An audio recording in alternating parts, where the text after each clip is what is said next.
तो हम करने जा रहे हैं सेल ऑर्गेनेल्स के बारे में, ठीक है। तो सेल ऑर्गेनेल्स का मतलब क्या होता है, जो यूकेरियोटिक सेल्स के अंदर प्रेजेंट होता है। तो अगर आप एडवांस सेल से मिलकर बने ऑब्वियसली दो तरह की चीजें होती हैं, एक है प्रिमिटिव सेल और एक है एडवांस सेल। प्रिमिटिव सेल को क्या बोलते हैं, प्रोकैरियोटिक, और एडवांस सेल को बोलते हैं यूकेरियोटिक। और वो एडवांस क्यों बना है, क्योंकि उसमें बहुत सारे नेस्टर्स प्रेजेंट हैं, तो इनके अंदर बहुत सारे सेल ऑर्गेनेल प्रेजेंट हैं।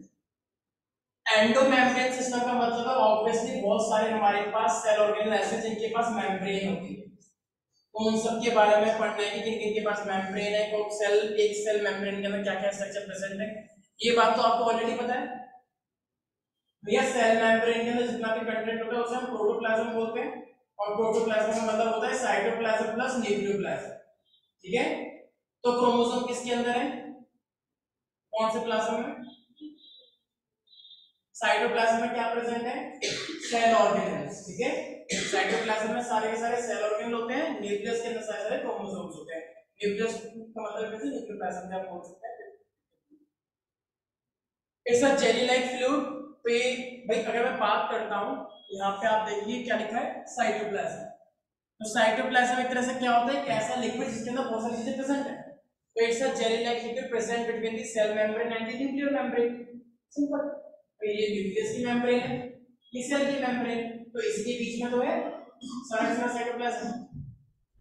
जितनी भी रिएक्शन होती हैं, चाहे उस रिएक्शन में ब्रेक डाउन हो रहा है, चाहे उस रिएक्शन के अंदर कुछ नया फॉर्म ऊपर आ रहा है, पूरा का पूरा किचन वाला काम कौन कर रहा है यहाँ पे, साइटोप्लाज्म। तो कोई भी चीज बन रही है, कोई भी कुछ भी हो रहा है, सारा का सारा मेटाबॉलिक रिएक्शन कहाँ पे होंगे, साइटोप्लाज्म में। अब साइटोप्लाज्म में तीन चीजें होती है, सब जानते हैं।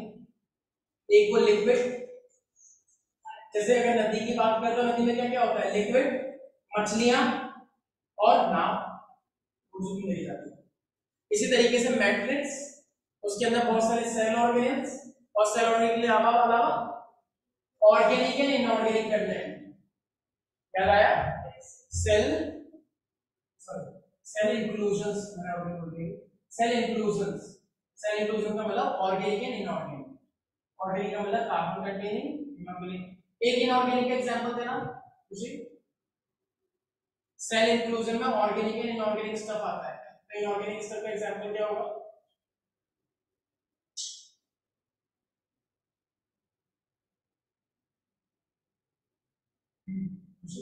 वेरी सही, ये वाला एग्जांपल, ठीक है। फॉस्फेट के अंदर PO4 3 माइनस है, तो PO4 3 माइनस के अंदर कार्बन है। हमारी बॉडी के अंदर कैल्शियम भी होता है, सेल को भी चाहिए होता है, तो उस कैल्शियम में कार्बन है, इसलिए है। तो ये कैल्शियम में कैल्शियम का संबंध होता है Ca, तो C आ तो गया, और A से ये एंटीबॉडी का है। चलो ठीक है, वो आ गया है। साइटोप्लाज्मिक स्क्रीनिंग तो अभी पढ़ाई था तुमने, ये फिर से आ गया, ये देखो मैं तो मुझे कहती हूँ, ठीक है। तो जो तुम्हें इसको पढ़ाने की जरूरत नहीं है, आई होप। साइटोप्लाज्म के अंदर बस ध्यान रखना है, सारे के सारे क्या होते हैं हमारे पास, cytosol, cell organelles and cell inclusion में क्या क्या चीजें आती हैं अनुश्री, सेल इंक्लूजन में, वेरी गुड। मैंने कोई बच्चे से पूछा सेल और इंक्लूजन में क्या लगे, इंक्लूजन्स, इंक्लूजन्स क्या होता है, इंक्लूडिंग समथिंग। शाबाश। न्यूक्लियस पे आ रहे हैं हम, न्यूक्लियस का मतलब आप लोग जानते हैं क्रोमोसोम वाला मटेरियल। क्रोमोसोम की वजह से ही आप लोग अपने पेन के जैसे दिखते हैं, नहीं देखो तो गड़बड़ हो सकते हैं, गोद भी ले जा सकते हैं, और टेस्ट ट्यूब प्रोग्राम की देख भी हो सकती है, ठीक है, क्योंकि ऐसी वाली भाषा दिखाई है, आगे वाला दूसरा चला, ठीक है। ये बात तो पता ही है सबको। रॉबर्ट ब्राउन, तो रॉबर्ट ब्राउन 1831 के अंदर डिस्कवर किया था, 1665 के अंदर सेल का हुआ था, रिमेंबर से। अब न्यूक्लियस की अगर हम बात करें तो वेल डिफाइंड किसके अंदर है, प्रोकैरियोटिक के अंदर या फिर यूकैरियोटिक। प्रोकैरियोटिक में न्यूक्लियस को क्या बोलते हैं, क्लीन रूम। जो एडवांस है उसको पूरा बोलते हैं न्यूक्लियस, और जो एडवांस नहीं है उसको नो, पूरा पता ही। तुम बताना अंशु, वेरी गुड।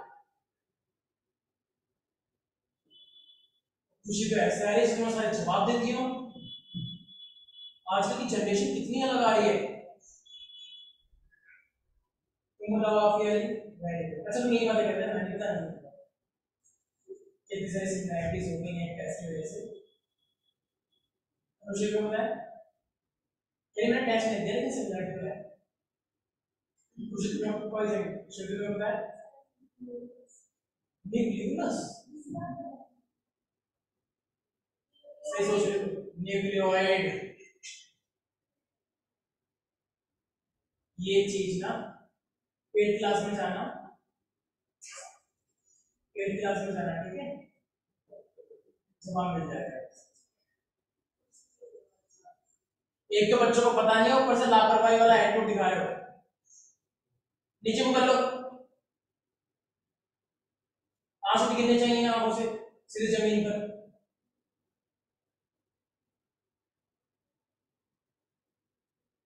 नीट तो दूर की बात हो गई है अब सीबीएसई में पास हो जाओ ये बहुत बड़ी बात है।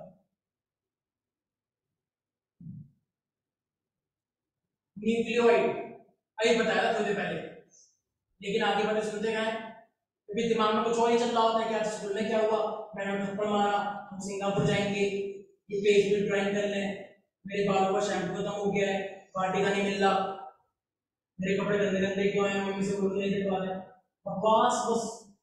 जब क्लास हो रही होती है तो क्लास के अंदर सिर्फ क्लास की बात याद रखा करो कुछ और मत चलाया करो दिमाग के अंदर। इसलिए तुम सुन नहीं पाते हो आधी बातें पूरा फोकस है सुनोगे तभी याद रहेंगी चीजें तो क्लास की बातें याद नहीं हो रही। न्यूक्लियस को भी हम एक ऑर्गेनेल मानते हैं और ये सबसे बड़ा ऑर्गेनेल है क्योंकि इसके अंदर बहुत सारी चीजें होती है क्रोमोसोम डीएनए आप लोग जानते हैं। तो डीएनए को हम जेनेटिक मटेरियल बोलते हैं। एक दिन मैंने एक बात बताई थी कि जेनेटिक मटेरियल होता तो है लेकिन एक बच्चे ने क्वेश्चन पूछ लिया कि जेनेटिक मटेरियल मतलब होता क्या है आप किसी को नहीं पता होगा पता है बस एक बच्ची के अलावा यहाँ पे सारे के सारे एक जैसे लग रहे हैं मुझे बताओ क्या होता है।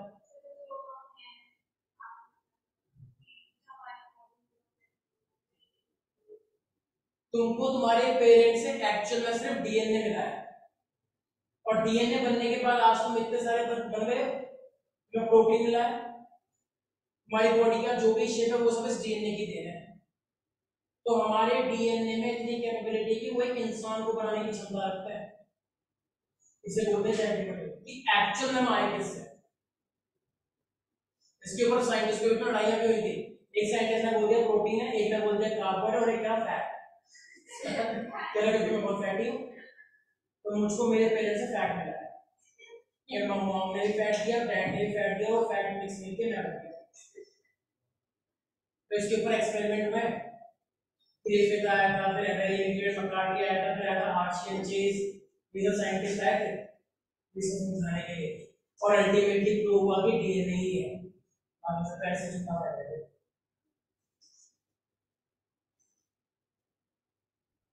एक बच्चे की मौत है बदतमीजी के मत सोचना बदतमीजी ये जिंदगी ही जल ही जीवन है उसको ये लाइन याद आ गई मेरे जल पी यस कहाँ जाओ बाहर तो वो वॉशरूम मेरा कह रहा कि बाहर खुला जा रहा है तो मैं देख रहा हूँ ठंड लग रही है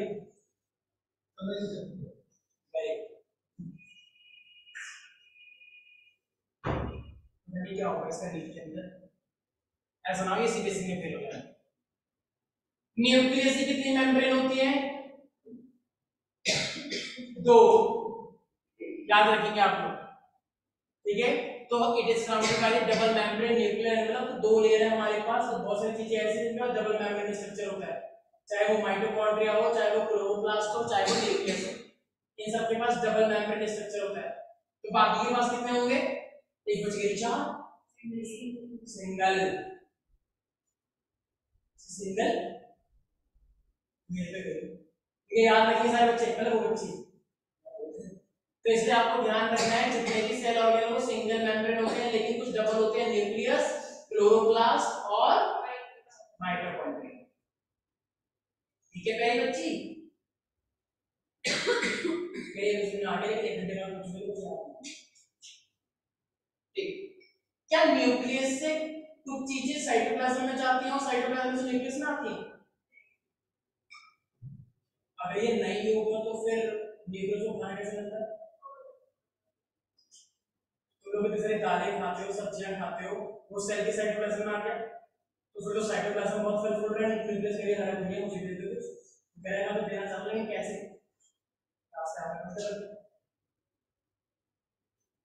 तो इसीलिए न्यूक्लियस के ऊपर पोर बने होते हैं, उन पोर से चीजें अंदर भी आ सकती हैं, बाहर भी जा सकती हैं।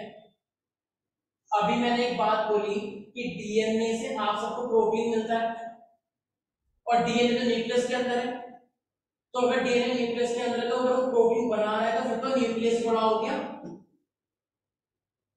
नहीं ऐसा। तो इसीलिए वो प्रोटीन बाहर भी आना चाहिए साइटोप्लाज्म में। तो साइटोप्लाज्म की चीजें डीएनए, साइटोप्लाज्म की चीजें न्यूक्लियस के अंदर आ सकती हैं, न्यूक्लियस की चीजें साइटोप्लाज्म में भी जा सकती हैं। ये कम्युनिकेशन स्थापित करना चाहिए, वरना तो न्यूक्लियस की चीजें न्यूक्लियस में रह जाएंगी, साइटोप्लाज्म की साइटोप्लाज्म में। ये तुम्हारा पड़ोसी नहीं है क्योंकि घर में चल रहा है, घर में चलने दो, हमारे घर के हमारे से चलने दो, ऐसे सामने तो है ही नहीं और वो उसी सामने तो इसको लाइट पे पूरा फेंक देता है, सामने वाले आंटी ने पानी फेंका, पानी की एक लाइन वहां चली गई, फिर वो लाइट पूरा मग भर के पूरा बाल्टी भर के उसमें सामने डाल दिया, ऐसी बात बनाई हो गई। तो आपको ध्यान रखना है कम्युनिकेशन है अच्छा या नहीं, सेल है वो है, हमारे घर की लाइफ नहीं है वो, याद रहेगा एवरीबॉडी। तो आपको ध्यान रखना है, ठीक है। तो न्यूक्लियस के पास न्यूक्लियर पोर्स हैं दीदी, है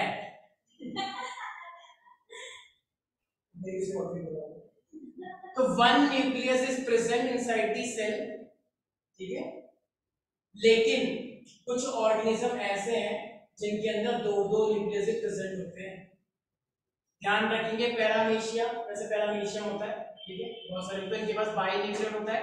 और आप लोग जानते ही हैं, जब आपको मैंने मसल पढ़ाई थी पहला क्वेश्चन में मसल के नहीं, मसल वाला हमारे पास जो होता है स्टेटिक मसल, एलिसियल मसल और कार्डियक मसल। तो स्टेटिक का वो एक बंडल एक सेल माना जाता है, एक फाइबर, तो अगर वो एक सेल माना जा रहा है तो उसके अंदर एक न्यूक्लियस होती है बहुत सारी,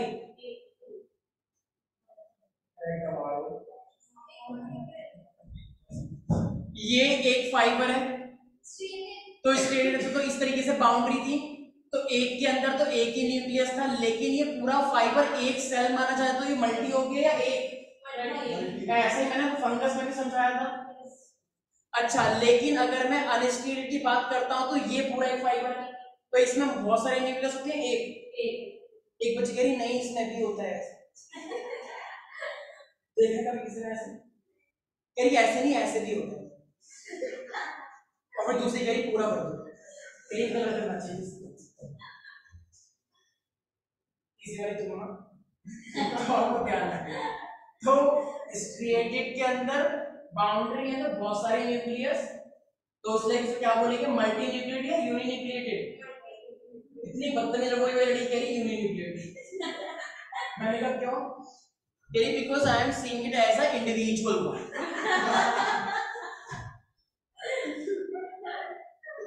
because every individual has some unique identity।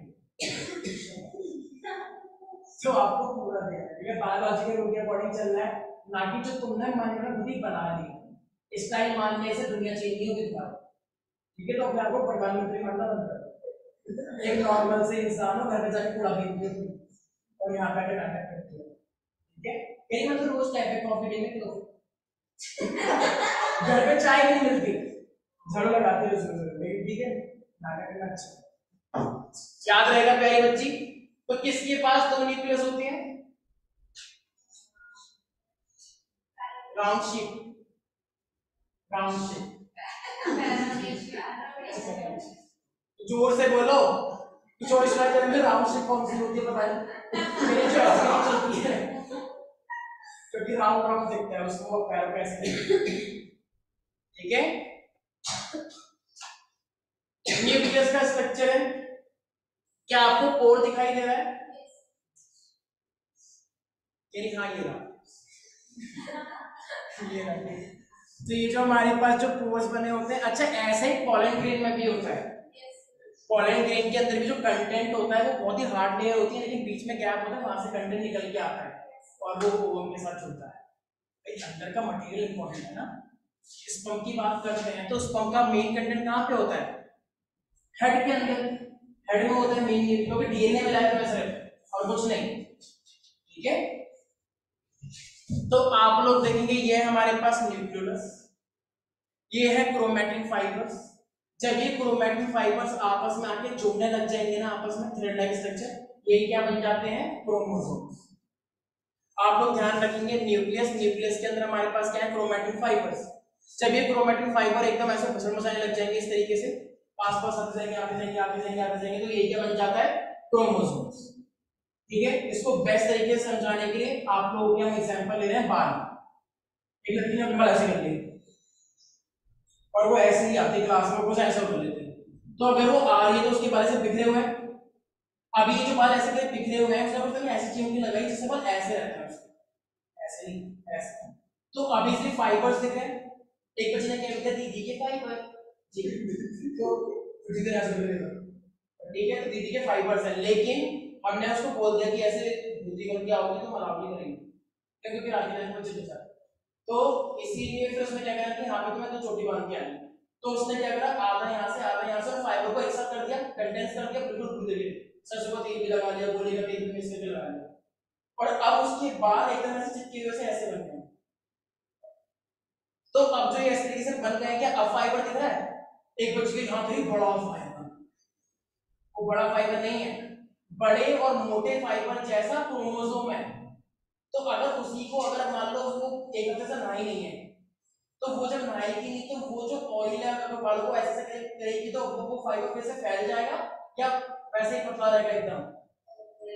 अरे बालों से बाल चिपके हो जाते हैं, तो इतना भी उतना दबा लो। अगर कोई ऑयल नहीं लगाता है तो बाल होते हैं इसकी जैसे, घुघराले जैसे। लेकिन अभी इसके ना सरसों के तेल की वो डाल दो, नदी बहा दो, फिर देखो इसके बाद चिपक जाएंगे सर, बिल्कुल एकदम चिप चमकू। तो चंपू बन के कौन बन जाता है? क्रोमोसोम। तो अगर फैले हुए से हैं तो वो क्रोमैटिन होता है, यही क्रोमैटिन को लाते जाओ लाते जाओ लाते जाओ, तो ये क्या बन जाता है? फिर क्रोमोसोम। याद रहेगा। अच्छा एक बच्ची कह रही है जो फाइबर है इसके अंदर क्या है? एक बच्ची का बात हो रही है, इसके अंदर क्या बताओ? तो इसके अंदर है डीएनए, ठीक है, और वो डीएनए भी रैपिंग फॉर्म में। डीएनए भी एक प्रोटीन के ऊपर ऐसे रैप हो रखा है, इसको हिस्टोन प्रोटीन बोलते हैं। तो ये हिस्टोन प्रोटीन है, इसके ऊपर डीएनए इस तरीके से रैप हो रखा है, ठीक है, और ये पूरे पूरे स्ट्रक्चर में ऐसा बहुत सारा हो रखा है, वो क्या है? Chromatin fibre. तो फिर और अगर मैं इसको भी डीएनए क्रोमोसोम, ये जो अभी बना है हमारे पास जो डीएनए रैप हो रखा है, ठीक है, अगर मैं इस पूरे को प्रोटीन को हटा दूं तो डीएनए से खुल जाएगा। तो डीएनए का एक छोटा सा पार्ट क्या कहलाता है? जी, वेरी गुड। जो कि पर्टिकुलर कैरेक्टर कंट्रोल करता है आपकी बॉडी की शेप, आपकी बॉडी का डिजाइन, आपके स्किन कलर, आपकी आईज का कलर, आपकी आईज की शेप, ठीक है। तो डीएनए का एक छोटा सा पोर्शन एक पर्टिकुलर कैरेक्टर को कंट्रोल करता है आपकी बॉडी का, उसको हम बोलते हैं जीन। तो नीचे से स्टार्ट करते हैं ऊपर तक आते हैं। सबसे पहले जीन, जीन के बाद डीएनए, बहुत सारा डीएनए क्या बन जाता है? क्रोमैटिन फाइबर, और बहुत सारे क्रोमैटिन फाइबर कंडेंस होकर क्या बन जाते हैं? क्रोमोसोम, और बहुत सारे क्रोमोसोम से क्या बन जाता है? एंड अभी क्रोमैटिन आया था, क्रोमैटिन से तो बना था क्रोमोसोम, फिर से क्रोमैटिन। अच्छा हाथ में और हाथ ये क्या चल रहा है यहाँ पे? न्यूक्लियस के बारे में पढ़ रहे हो?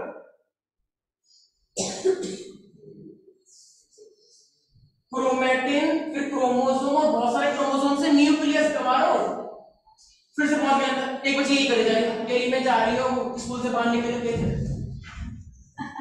फायर के बाहर तो निकलोगे, और घर पे कह रही पापा मैं स्कूल से बाहर नहीं आ पाया, तो तुम वापस आ रही, याद रहेगा? आपसे बताना क्या बोला? स्मॉल एस से स्टार्ट करके बड़े पर आओ। अपना नाम ही लेना, बताओ बताओ जोश से बोलो, झांसी की रानी की तरह चिल्लाते हो, जिसे अंग्रेजी में अपना करके अपना के लिए पहला बता दो।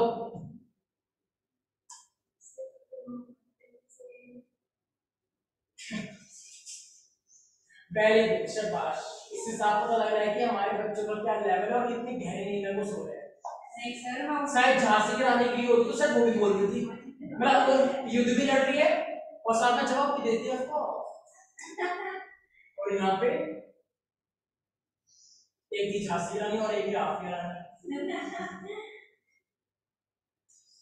शुरू में बताओ। जी जी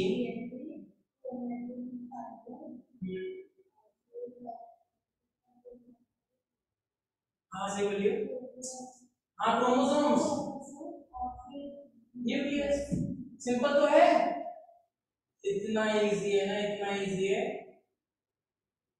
कि आपको भी नहीं बता भाई। इतना इजी है। ये क्या कहना चाह रहा है तुम्हें समझ आ गया? बताने के लिए और जी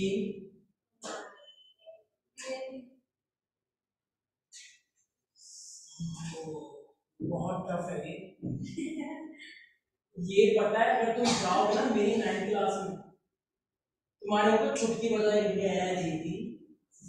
ये तैयारी कर रही हो, ये पहले 9th की कर लो फिर 8th कर लो, बेसिक करके जाएंगे तुम्हारे आपके सामने, क्योंकि उन तब को पता ही है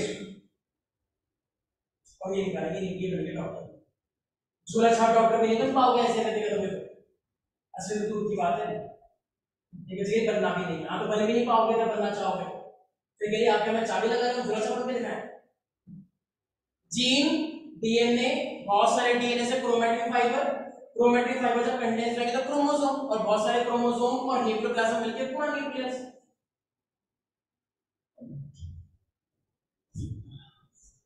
न्यूक्लियर एनवेलप का मतलब बाहर की मेम्ब्रेन, जो लिक्विड भरा हुआ है वो न्यूक्लियोप्लाज्म, न्यूक्लियर मैट्रिक्स। कुछ बच्चे न्यूक्लियोप्लाज्म और न्यूक्लियर मैट्रिक्स को सेम मानते हैं, ये थोड़ा साइटोप्लाज्म जैसा चीज है कंडेंस वाला, और ये वो लिक्विड कंटेंट है। मैट्रिक्स का मतलब है वो लिक्विड कंटेंट, और तो कुछ लोग सेम मानते हैं। क्रोमैटिन जिसके अंदर डीएनए होता है, और न्यूक्लियस जो कि रिएक्शंस करवाएगा आगे जाकर, अगर पढ़ो जिस तरीके से सेल के अंदर न्यूक्लियस है उसी तरीके से न्यूक्लियस के अंदर भी एक और चीज है, उसको बोलते हैं न्यूक्लियस। ठीक है, जैसे कभी कभी एक एक किसी के बेस्ट फ्रेंड ने किसी को गिफ्ट दिया, उसने बोला था कि तुम मुझे बहुत बड़ा गिफ्ट देना, मैंने इतना मत दे, तो ऐसा लाती हूँ देखो मेरे को गिफ्ट मिला है, पहला वाला बोला उसमें से इतना निकला, फिर बोला उसमें हवाई थी पकड़ ले। तो हमारे पास आपको ध्यान रखना है न्यूक्लियर एनवेलप जो होता है, मतलब न्यूक्लियर मेम्ब्रेन जो होती है वो न्यूक्लियस के कंटेंट को साइटोप्लाज्म से अलग करेगा नहीं करेगा? भैया पाकिस्तान की और इंडिया हिंदुस्तान की जो बाउंड्री आ रखी है यहाँ पे सेना लगी रहती है इधर उधर, तो वो इंडिया और पाकिस्तान को अलग कर रहा है या जोड़ रहा है? इधर नहीं, बच्चों वाली बात है, बहुत साइंस ये आज तक कभी नहीं पूछी गई और ना पूछी जाएगी। एक बच्चे के लिए नहीं मैं तो आ भी सकता है सब मुझे दिक्कत है। न्यूक्लियर एनवेलप डबल मेम्ब्रेन है सिंगल? अब आप ये आइए कह रही अब तो सुनो, न्यूक्लियस के अलावा और कौन है डबल मेम्ब्रेन? कोई नहीं बोलेगा। प्लांट मैगी है, मैगी कभी मैगी के ऊपर एक लेयर होती है, उसके अंदर मसाले की भी लेयर होती है, तो डबल मेम्ब्रेन हो गया।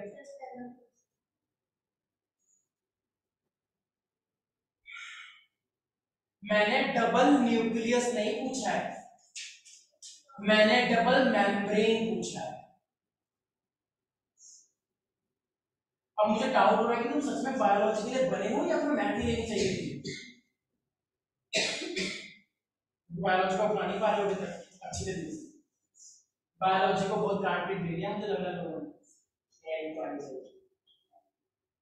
ना, जितनी इज्जत बायोलॉजी को मिलनी चाहिए उतनी नहीं देगा, तो तुमको जितनी इज्जत मिलनी चाहिए उतनी हम नहीं देंगे, फिर ध्यान रखना। सब चीजें म्यूचुअल होती है, अगर बायोलॉजी को रिस्पेक्ट दो, टाइम दो सफिशिएंट। बता मैं तो बात कराता हूँ, ये लड़की बता, मानूंगा बहुत, एक तो बता, रिस्पेक्ट कमा लो, अभी तो जो रिस्पेक्ट जीरो नॉर्मल लेके चलते, तुम बता बच्ची, और कौन सा डबल लेयर स्ट्रक्चर?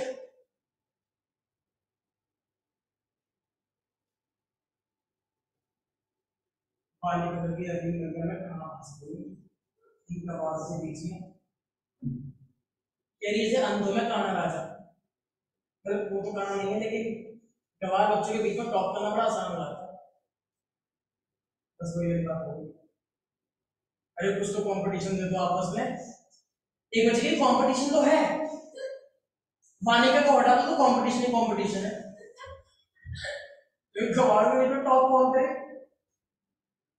श्रुति कह रही तो फिर तो मैं ही टॉपर, वानिका का तो यही है, हर बात बताएंगे निकल जाए। अभी थोड़ी देर पहले मैंने चिल्ला चिल्ला के बताया था क्लोरोप्लास्ट, अच्छा क्लोरोप्लास्ट के अलावा और कुछ याद आया?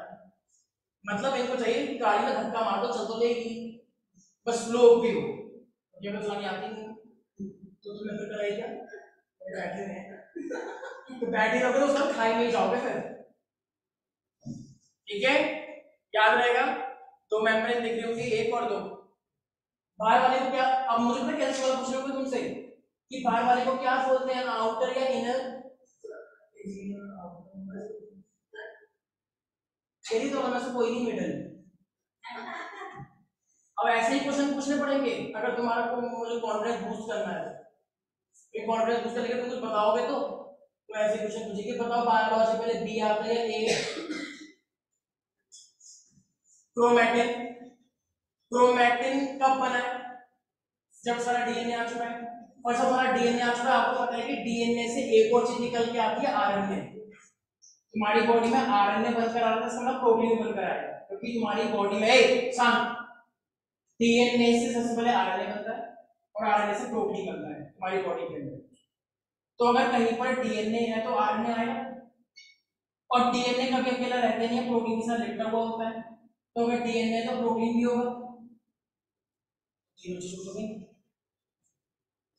तो क्रोमैटिन के अंदर कौन सी कितनी चीजें होती हैं, और ये तो एक रूल भी है कि डीएनए से आरएनए आता है और आरएनए के बाद प्रोटीन आता है तुम्हारी बॉडी में, पढ़ोगे आगे जाके ट्रांसलेशन ट्रांसक्रिप्शन, लेकिन एक बस ध्यान रखो तुमको तुम्हारे पेरेंट्स से क्या मिला है, सिर्फ डीएनए, उसके बाद वो आरएनए अपना बना और आरएनए के बाद वो प्रोटीन बना, याद रखोगे।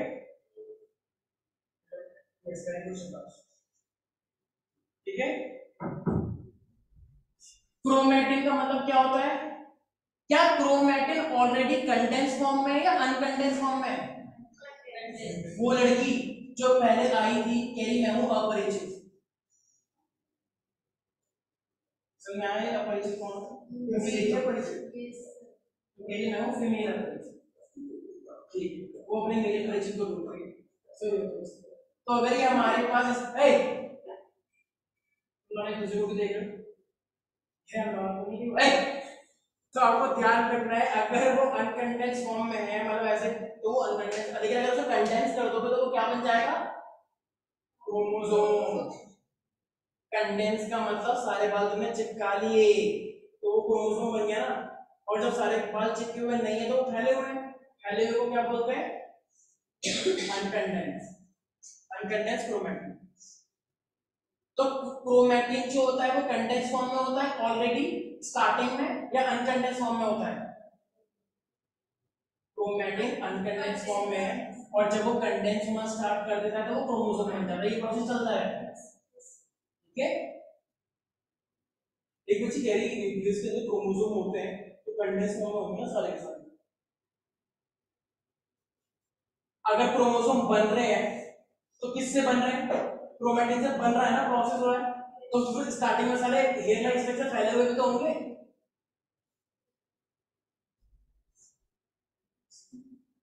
क्रोमैटिन दो तरीके से प्रेजेंट होता है,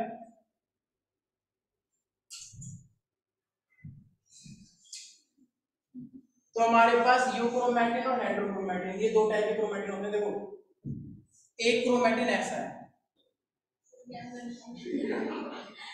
और एक क्रोमैटिन ये, तो एक क्रोमैटिन तुम्हारी न्यूक्लियस के अंदर इस तरीके से और एक क्रोमैटिन इस तरीके से।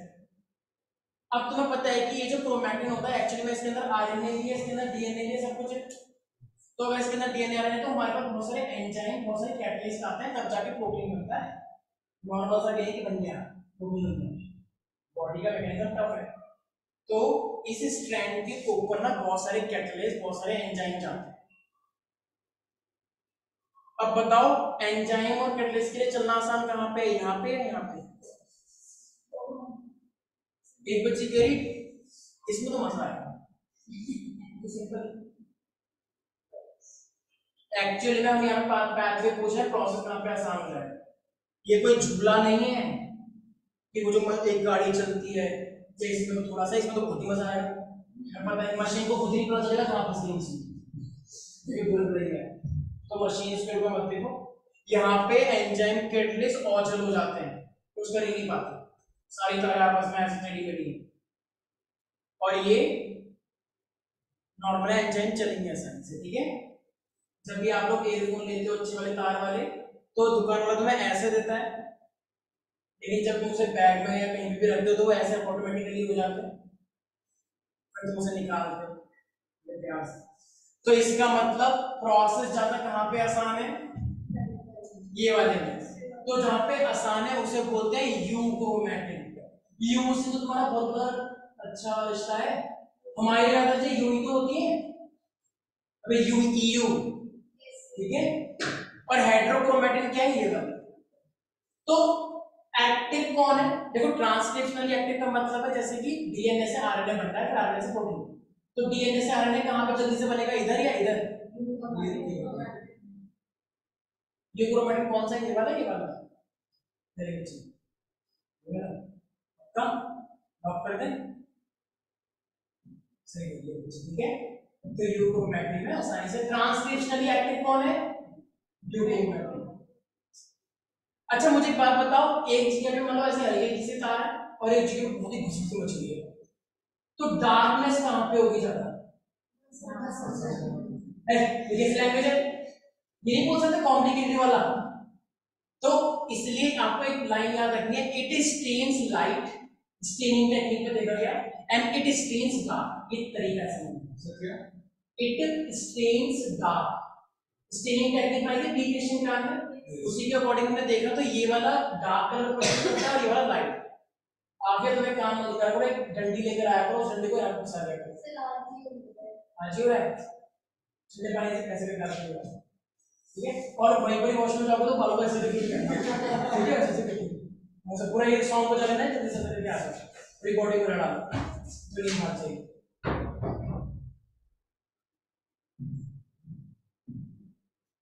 ठीक है, क्रोमैटिन कंडेंस होता जा रहा है, होता जा रहा है, होता है। एक बच्ची ने, हमने बोला था 2 चुटिया बना के लाना, वो बच्ची इतनी इंस्पायर हो गई, कहीं नहीं मैं एक ही बनाऊंगी, और वो भी एक पीछे नहीं यहाँ। तो सारे के सारे बार एक बार बनानी है उसका, एक बार यहाँ पे रह गया तो उसको भी खींच दिया उसने, ऐसी हो गई है तो ऐसे खींच के सारे बार बना लिया और कह रही है, और उसने स्ट्रक्चर भी कैसा कह रही है, दिस इज क्रोमोसोम, वहां पे लिख दिया एक पर्ची से। तो अगर तो ये हमारे पास क्या है, तो वो कंडेंस हुआ या अनकंडेंस हुआ है? कंडेंस। लेकिन इतनी गलती करी अनकंडेंस हो गया।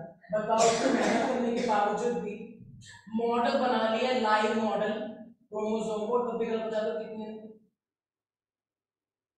शर्म वाली बात है, ठीक है।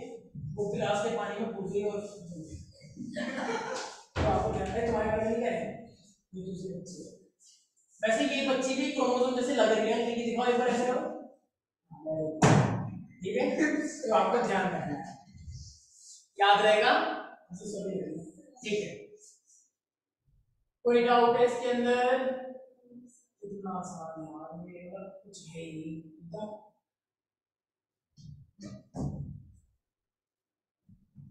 ये क्या दिख रहा है बताया था, हिस्टोन प्रोटीन।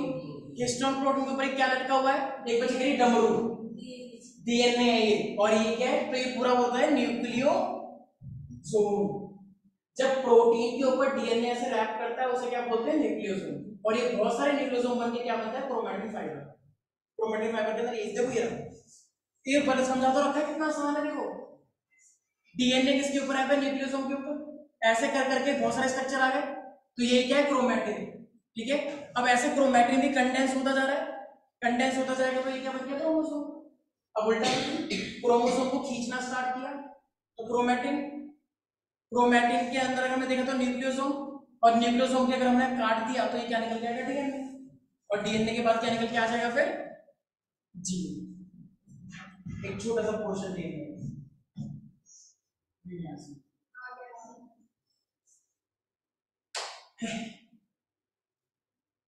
ये थोड़े ज्यादा बता रखे हैं, लेकिन आपको बस एक ही चीज ध्यान रखनी है, heterochromatin does not contain active gene, क्योंकि आप लोग जानते हैं। तो ये ट्रांसक्रिप्शनली एक्टिव है या इनएक्टिव है, ये इट स्टेन्स,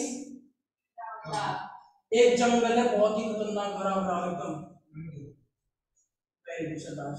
श्रुति वहां पे रात को गई है, खैर रात को तो वहां पे जाओ, वहां पे डांट के रहता, नहीं नहीं नहीं नहीं, शुद्ध दिन में गई, कह रात को ना कुत्ते भौंकते हैं, बिच्छू कीड़े मकोड़े होते हैं, तो मैं कुत्ते तो भौंकते हैं, कहीं शेरनी हाथी घोड़ा बिल्ली घोड़ा सवार होते हैं, तो शुद्ध ने सोचा कि अब मैं जाऊंगी दोपहर में सनलाइट, लेकिन ये गई अमेज़न रेन फॉरेस्ट में, वहां पे इतने बड़े बड़े पेड़, ऐसी कैनोपी बन रखी है एकदम, पूरा ऊपर से आवाज आ रही आओ, वहां पे था डार्कनेस, क्योंकि जंगल इतना घना था, इतना घना था कि सनलाइट आके खुद ही वापस चली गई, वेरी सॉरी, इतना खतरनाक जंगल है, सनलाइट की भी और खराब हुआ। तो घने जंगल में जाओगे तो वो भी डार्क है, ठीक है। फिर श्रुति कह रही है मैं अपने चेरी काउंटी के पार्क में जाऊं, क्या वाला जो भी मेरा वाला राज हो गया, तो पार्क में जब तुम अपने सोसाइटी के पार्क में जाते हो दोपहर को 8 या 9 बजे, तो वहां पे लाइट नजर आती है ऐसे कि सन is your sun slab, हाँ सन स्लैब, दैट या टाइप की जो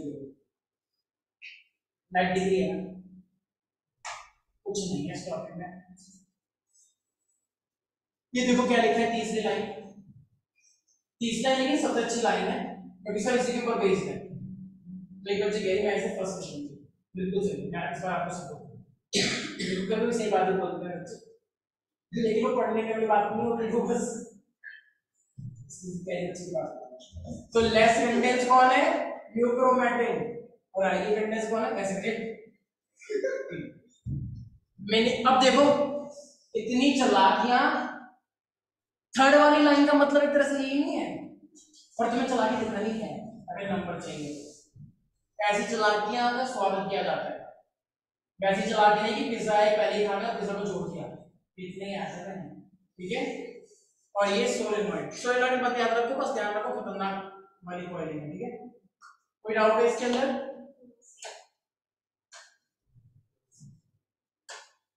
कभी कभी क्रोमोसोम के ऊपर एक एक्स्ट्रा डीएनए सा निकल के आ जाता है, मतलब एक्स्ट्रा क्रोमैटिन निकल के आ जाता है, तो वो एक तरह से किसकी तरह काम करता है, सेटेलाइट की तरह। इसका मतलब ये नहीं कि उसे वो पृथ्वी के बाहर चक्कर लगाता है ऐसे, उसका मतलब है कि वो आपके क्रोमोसोम को यूनिक बनाता है, इसका क्रोमोसोम अलग है क्योंकि अलग फैमिली से बिलोंग कर रहा है, अलग फैमिली से बिलोंग कर रहा है, ठीक है। अभी तो ठीक है, अलग सब कुछ आपको ध्यान रखना है। तो हमारे पास जब अलग अलग फैमिलीज होती हैं, अलग अलग फैमिलीज हैं, तो इसका मतलब किसी क्रोमोसोम के पास सेटेलाइट अलग है, क्या पता किसके पास सेटेलाइट है ही नहीं, क्योंकि एक्स्ट्रा क्रोमोसोम आया ही नहीं, एक्स्ट्रा क्रोमोसोम आएगा तो पता नहीं कितनी ठंड हो रही है भाई, मैंने सिर्फ ये पहन रखा है और तेरे से तो हल्का ही हूं मैं बहुत, मेरे जैसे दो आएंगे तब जाके तेरा इतना बनेगा,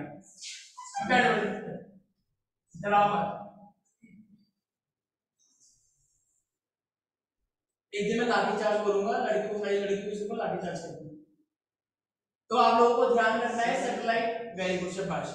तो DNA is wrapped around histone protein या नॉन हिस्टोन प्रोटीन, देखो डीएनए के लिए हिस्टोन चाहिए होता है, लेकिन सिर्फ डीएनए रैप करता है या क्रोमैटिन भी रैप करता है, मतलब डीएनए ही कंडेंस होता है या क्रोमैटिन भी कंडेंस होता है, क्रोमैटिन भी होता है। तो आप लोग ध्यान रखेंगे डीएनए को रैप करवाने के लिए हिस्टोन प्रोटीन और क्रोमैटिन को रैप करवाने के लिए नॉन हिस्टोन प्रोटीन। तो बच्चे कह रही तो है तो प्रोटीन, हाँ है तो प्रोटीन, लेकिन हिस्टोन का मतलब बेसिक होता है, बेसिक प्रोटीन, क्रोमैटिन के लिए बेसिक प्रोटीन चाहिए तो सिर्फ प्रोटीन ही चाहिए, ठीक है। इसलिए क्रोमैटिन की रैपिंग कौन करवाता है, यस, नॉन हिस्टोन प्रोटीन। और डीएनए की रैपिंग कौन करवाता है? हिस्टोन। और जब हिस्टोन प्रोटीन के ऊपर जब जब डीएनए रैप हो जाता है तो उसे क्या बोलते हैं? अब बोलना, ठीक है। पता नहीं क्या हो रहा है, डीएनए डीएनए हिस्टोन बहुत टफ है। अंश, डीएनए की रैपिंग कौन करवाता है? और क्रोमैटिन की कुछ बच्चे अच्छे से दिखाते कि पढ़ रहे हैं, नहीं पढ़ते तो नहीं पढ़ो जल्दी। वेरी गुड, शाबाश। तो आपको ध्यान रखना है क्रोमैटिन कैसे बनता है, बहुत सारे न्यूक्लियोसोम रिपीट होता रहता है, ठीक है। अरे सब वही है जो अभी बताया यार, ये सब अभी तो बताया है। एक भी लाइन बता दो जो मैंने नहीं बताई है। एक बच्चे कह रही ये नहीं बताया। क्रोमोसोम के पास एक्स्ट्रा मटेरियल आ जाता है, इसको सेटेलाइट काम करता है, बता दें। क्रोमोसोम के ये जो निकल के आए इन्हें क्या बोलते हैं? क्रोमैटिड। इसी में डीएनए वीएनए सब कुछ है, और जिससे ये जुड़े हुए हैं उसे क्या बोलते हैं? सेंट्रोमियर। ठीक है, ये सेंट्रोमियर खिसकता भी रहता है, किस क्रोमोसोम में यहाँ पे हुआ, किसी में यहाँ पे, किसी में यहाँ पे, किसी में यहाँ पे। पढ़ोगे सेल डिवीजन और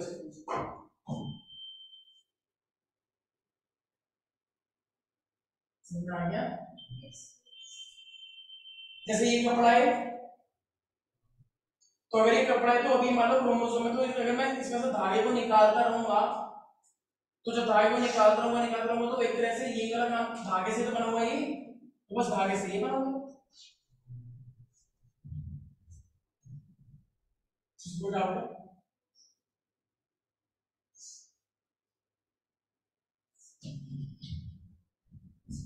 तो न्यूक्लियोसोम के पास दो चीजें होती हैं, वो क्या है? डीएनए और हिस्टोन प्रोटीन। डीएनए इतना बड़ा होता है ना दीदी, तो उसको रैप करवाने की जरूरत पड़ती है, कंडेंस करो, पतला करो, तो उसके लिए हिस्टोन प्रोटीन आता है और वो डीएनए को एस्पेक्टिकली हटा लेता है, ठीक है। और यही पूरा स्ट्रक्चर है क्रोमैटिन फाइबर बनता है। अब क्रोमोसोम में कुछ एक्स्ट्रा स्ट्रक्चर जो आपको पढ़ने हैं, ठीक है।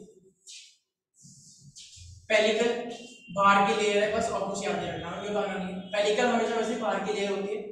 क्रोमोसोम मैट्रिक्स एक हमारे पास क्या है? ये एक लिक्विड है, ठीक है, एक ग्राउंड सब्सटेंस है, ये बस आपको नहीं करना है। क्रोमोसोम के अंदर भी ग्राउंड सब्सटेंस होता है, उसको हम क्या बोलते हैं? Chromosome matrix. क्रोमोसोम के अंदर का लिक्विड मटेरियल, अंदर का कंटेंट। सेंट्रोमियर, क्रोमोसोम का सेंटर, जिससे कौन अटैच था? क्रोमैटिड। और क्रोमैटिड के ऊपर क्या होता है? काइनेटोकोर क्या होता है? देखो सर देखिए, इस ध्यान सुनेंगे।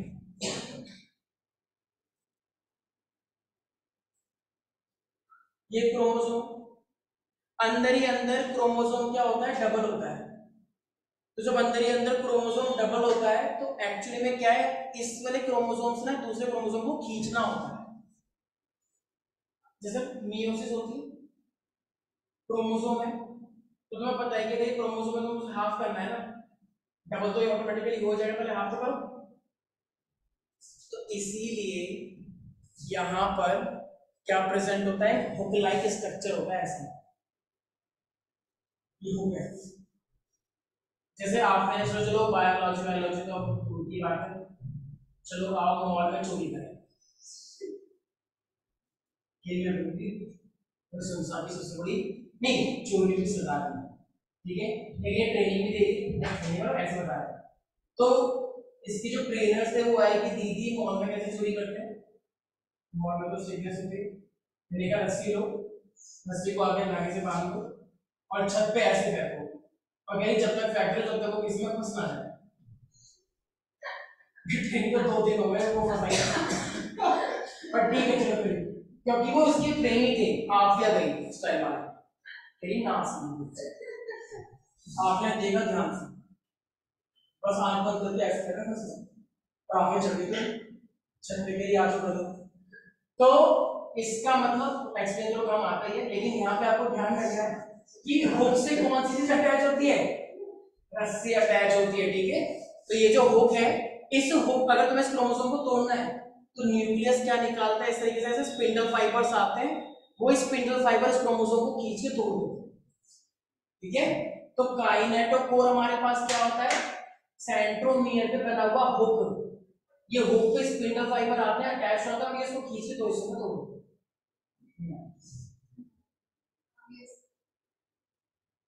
तो अगर तुम्हें क्रोमोसोम से और क्रोमोसोम बनाने हैं तो किसका बहुत बड़ा अहम रोल होता है, काइनेटोकोर का। ठीक है, तो काइनेटोकोर क्या करता है, एक रस्सी से, जैसे मान लो एक बच्ची ने अपने दोनों कान कटवा दिए और यहाँ पे तो हुक लगवा ली। क्यों ऐसा क्यों करा उस बच्चे ने, मेरी मैडम जब भी आती है बाल पकड़ लेती है, सॉरी मेरे कान को ऐसे घुमा देती है, मेरे को वो गुस्सा आती है, बचपन से यही करती आ रही है, नहीं पहले तो जवान थे ना, भट्टी हो गई, मैं बड़ी हो गई। तो उसने क्या करा, अब बहुत हो चुका है, तो उसने हुक लगवा लिए, लेकिन मैडम को पता नहीं, और मैंने ना हुक से उसको खींच दिया, वो दो लड़कियां हो गई। और जब दो लड़कियां हो गई तो मैडम डर गई कि यार ये तो बेचारा है, मतलब जो भी है, एक से वो डरती नहीं थी, दो हो गई क्योंकि मैडम मोटी थी। अब वो मोटी जितनी वो दो हो गई है तो बराबर का मुकाबला है, तो मैडम जो डर गया तो बोली क्योंकि एकदम से मैम को किसी ने आगे देखा, एकदम से पीछे पीछे रख दिया, तो मैम को तो ऐसा सीन हो गया कि दूर भी जा रहा है। तो हुक का काम क्या होता है, हमेशा खींचना नहीं, अच्छा जो मैं बट जाना, हुक पे अटैच करके तो खींचोगे, ठीक है। तो उस मैडम ने क्या करा, क्योंकि उसको पता है कि जैसे वो करता है दया हमेशा ऐसे करता है, तो एक बच्चे ने ऐसे कर दिया, फिर ऐसे करते हो तो मालिश मालिश हो जाए। तो वही वाला काम यहाँ पे, वो जहाँ पर आएगा वो इसमें बढ़ जाए, नहीं आया समझ। देखो ये आर्म्स, आर्म्स कुछ नहीं है, आप बस ध्यान रखेंगे आर्म्स का एक दूसरा नाम क्या है, क्रोमैटिड। एक बच्चे ने पैसा को बोला भैया वो सब्जी वाले पराठे दे दो, सब्जी वाले पराठे के नीचे पराठा उसके ऊपर सब्जी भरी रहती है, तो या तो सब्जी वाला पराठा आर्म्स बोलो या डायरेक्ट क्रोमैटिड पिज्जा बोलो, क्रोमैटिड बोलो, क्रोमैटिड बोला ज्यादा अच्छा, ठीक है। बस आपको कुछ नहीं करना है। देखो हमारे पास ना क्रोमोसोम के ऊपर ना एंड पे कुछ बना होता है जिसको हम टीलोमियर्स बोलते हैं। क्रोमोसोम के ऊपर वैसे एक स्टेजेस का पार्ट आगे आएगा, ये वाला टीलोमियर्स, तो अभी आपको टीलोमियर्स देखना है, बाकी आपको सब समझ में आ गया होगा, सिंपल सी बात है।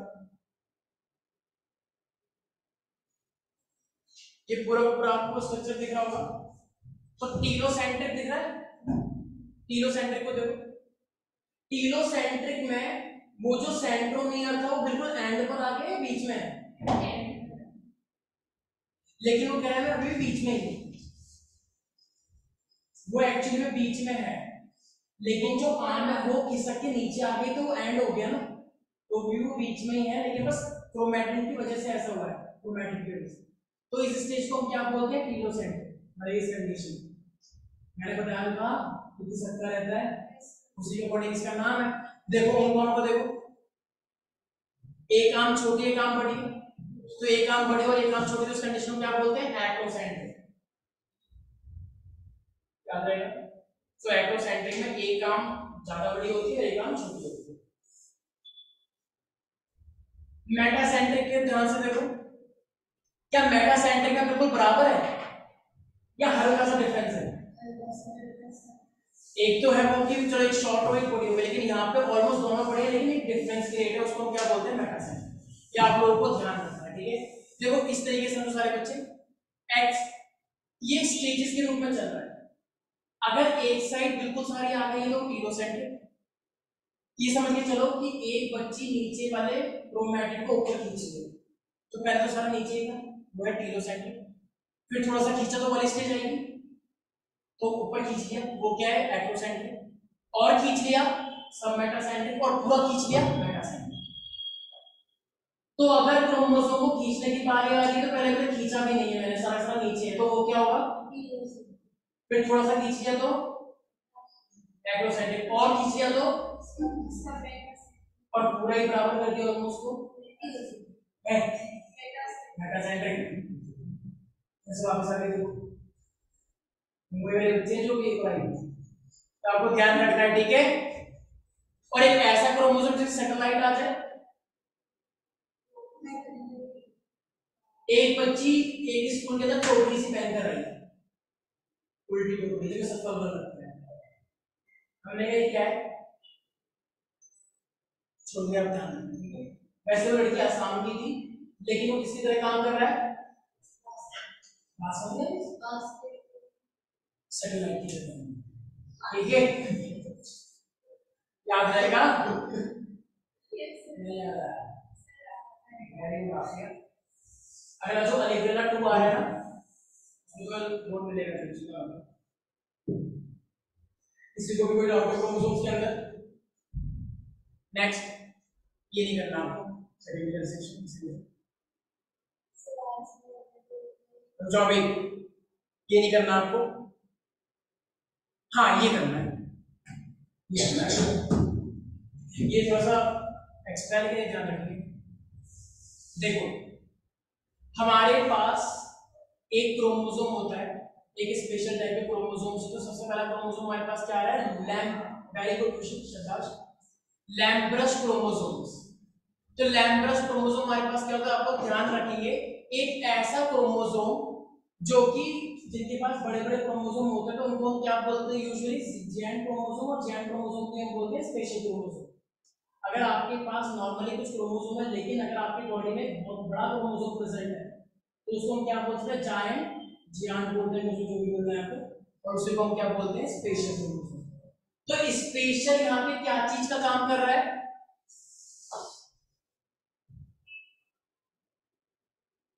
सोने से फुर्सत मिले तब तो बताएंगे। सपनों में चल रहा है कुछ और की सिंड्रेला और राजकुमार मिल गए, उसकी सैंडल मैच खा गई और सब बड़ी खुश हो गई।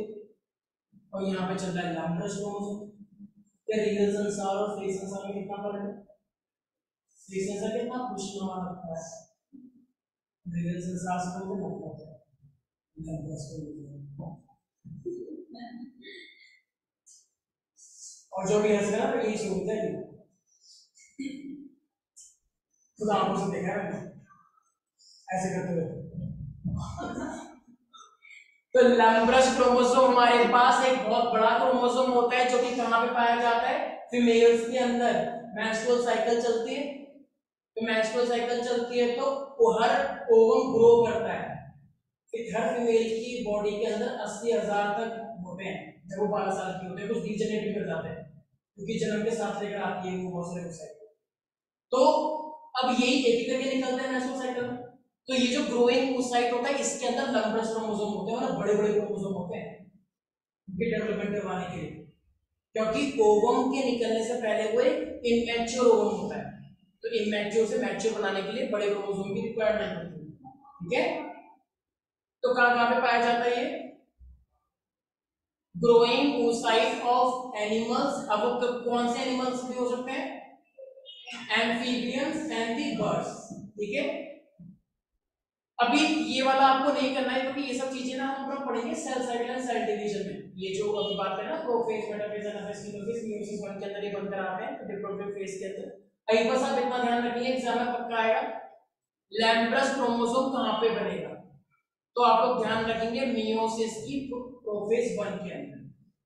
और प्रोफेज 1 के अंदर 5 स्टेज होती हैं, लैप्टोटीन, जाइगोटीन, डिप्लोटीन, डाइकेनाइसिस, मतलब आएंगे आगे जाके। तो हमारे पास डिप्लोटीन आपको ध्यान रखना है, ठीक है बच्चे? सारे खड़े हो जाओ, खड़े हो जाए। लेफ्ट में देखो, मुझे पता नहीं लेफ्ट कहाँ पे मेरे भैया जी कहाँ है, कहाँ है, कहाँ है? इसमें मतलब एक्सीडेंट कर बैठोगे। लेफ्ट में देखे सारे, राइट में देखे, अब जल्दी लेफ्ट और राइट दोनों जगह देखे, करते रहो। एक स्टेप के अंदर ये देखो क्या है, जल्दी बोला है ना, ऊपर देखो, अब समझिएगा क्या करना है। अरे नीचे देखो, हर चीज समझानी पड़ती है। अब करो, ये देखो करिए, पूरा करना है ऐसे।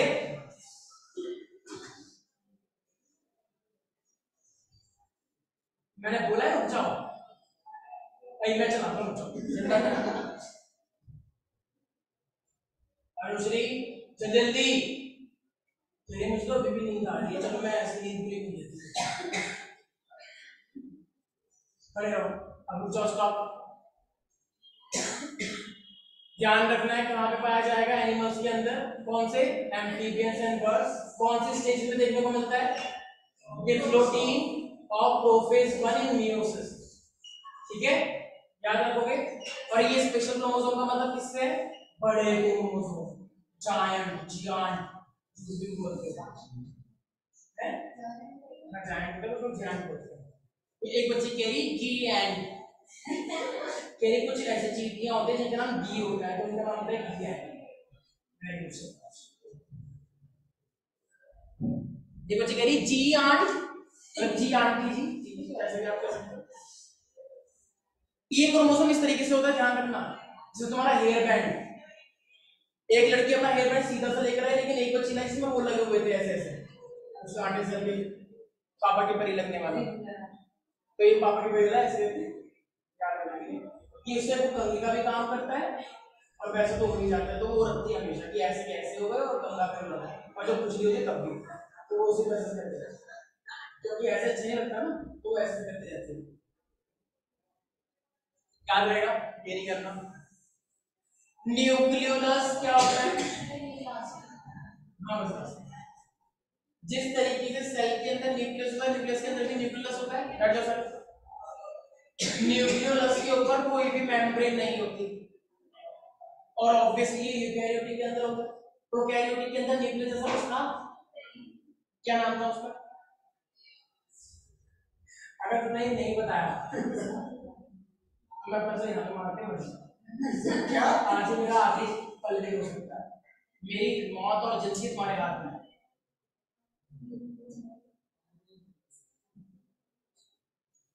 ये मेरी सेल मेम्ब्रेन मेटामॉर्फोसिस ये टाइप हो रहा है, बताओ शाबाश, तुम बताना कुछ, मेरी प्रॉपर अनुभव से हुई थी क्या है, सही है, ठीक है। तो एक ऐसा मेंबरलेस मेम्ब्रेनलेस न्यूक्लियोलस के अंदर कोई मेम्ब्रेन नहीं होती है, मेंबरलेस तुम हो जाओगे बहुत जल्द आगे, इसलिए निकल गया मेरे मुंह से सोचे। ऐसा रीजन जहां पे क्या बनता है आरआरएनए, ये राइबोसोमल आरएनए प्रोटीन बनाने में मदद करता है, ध्यान रखना। न्यूक्लियोलस के अंदर क्या बनता है आरआरएनए, बताया ना डीएनए से एमआरएनए, एमआरएनए से प्रोटीन, तो एक प्रोटीन बनाने में एक्शन में कौन हेल्प करेगा, आरआरएनए, याद रखिए सारे बच्चे। इसमें कोई डाउट है, ये क्रोमोसोम के एक पर्टिकुलर साइट पे होता है जिसका नाम होता है न्यूक्लियोलर ऑर्गेनाइजिंग रीजन। न्यूक्लियस कौन बनाता है, क्रोमोसोम बनाता है, तो it is form at specific site in chromosome, ये न्यूक्लियस, उसको हम क्या बोलते हैं न्यूक्लियोलर, क्योंकि न्यूक्लियस बनता है, ऑर्गेनाइजिंग रीजन, ऐसा रीजन जो न्यूक्लियस को बनाने में हेल्प करता है, ये ऐसा डाउट है।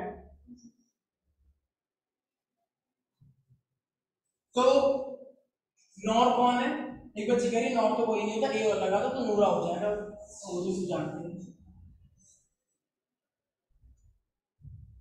न्यूक्लियोलस ऑर्गेनाइजिंग रीजन, ये क्या होता है, क्रोमोसोम की ऐसी साइट है जो किस चीज बनाने में हेल्प करती है, न्यूक्लियोलस, और न्यूक्लियोलस के अंदर क्या बनता है सबसे ज्यादा आरएनए, और आरएनए किस चीज के लिए रिक्वायर्ड होता है, प्रोटीन के लिए, ठीक है।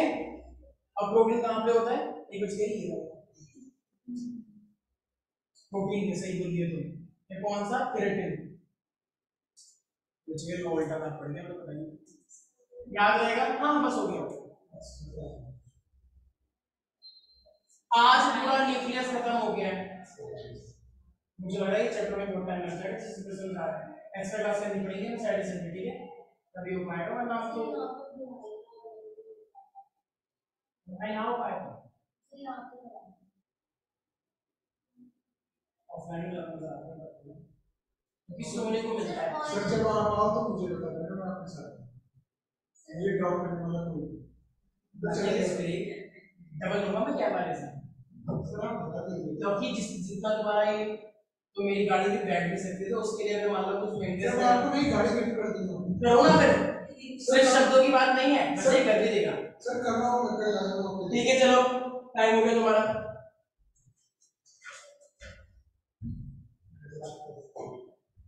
नहीं अभी सीरियस था, मैं नोट कर लिया। तुम चिल्ड्रंस हो, एक टीचर से तुम लोग मांगो पार्टी तो जायज भी है। मैं बच्चों के सामने बच्चा बन जाता हूँ तो फिर पार्टी तो मुझे मांगनी चाहिए। मतलब तुम्हारे साथ मैं भी चलूंगा, सच पार्टी मांगेंगे, ठीक है? अरे मैं कोई टीचर हूँ, मैं तो बच्चों को बच्चा समझ के पढ़ाता हूँ ना। ऐसा कोई मेरे से चलता है? हाँ तो मैं भी तो बच्चा हुआ, और बच्चे वैसे भी होते हैं 10 साल से कम वाले। तो एक बच्ची कहती तो आप 10 साल से कम, ठीक है? अरे क्यों लाइट हो? तो तुम 10 साल से कम तो हो नहीं, लेकिन अगर तुम अपने आप को बच्चा कह रहे हो तो ऐसे तो मैं भी मेरा बच्चा हूँ, ठीक है? इस बच्चे को मैं दे दूंगा पार्टी, लेकिन तुम लोगों को अलग से स्कूल लगा दूंगा, ठीक है? मेरे पास चॉकलेट मिल जाएगी। अगर तुम्हें चाहिए तो दिवाली पे ये पता से आए थे मेरे घर में बच्चे में भी जब तुम चाहिए तो बता दो, छोड़ते हैं ये बता। चलो भागो। और वो भी मेरे पास वो बतासे नहीं आता, घोड़ा खिलौने, घोड़ा हाथी कुत्ता घोड़ा जो भी जो अरे इसमें बताश होता है ना, बताश को कुछ ना जो दहेज में आते हैं, हाँ शेप दे देते हैं खिलौनों के, वो भी खिलौने। चलो चलो चलो बहुत ऐसा लॉजिक है।